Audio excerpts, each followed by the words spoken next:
The sounds of the shore typically create a sense of peace. But on Saturdays in the fall and spring, the stillness at Calf Pasture Beach gets drowned out by speed as the parking lot becomes a racetrack. Tom Donahue, I'm president of North Karting Association.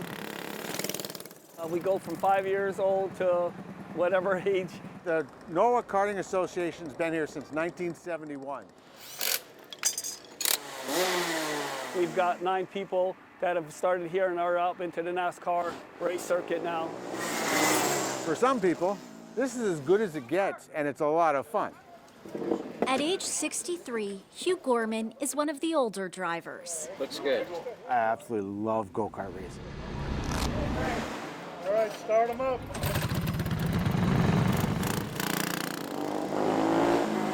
Hugh started about 8 years ago after life got off course. Yeah. His brother died from cancer in 2012. Liam was a good older brother. If somebody needed to cover my back, he was always there. Liam was also a champion racer with Norwalk Karting. Very good driver. He was always happy here.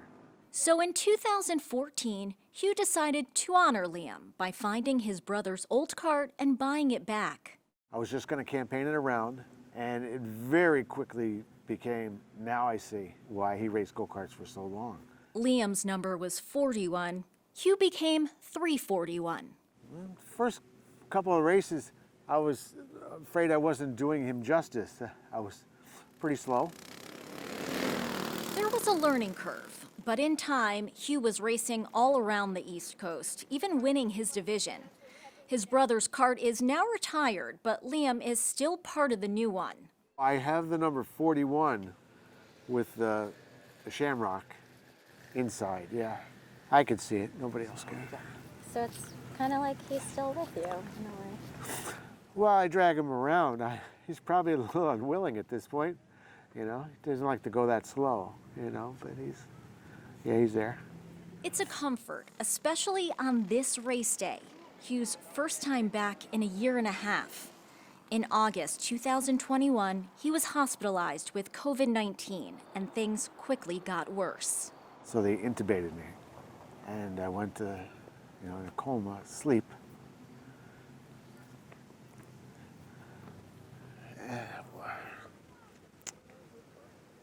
During that time, Hugh had a massive stroke that paralyzed his left side. And he was saying things to my wife, which I didn't know at the time, that I wasn't going to be able to talk or walk, feed myself. The whole thing was numbing. After several weeks, Hugh still wasn't awake.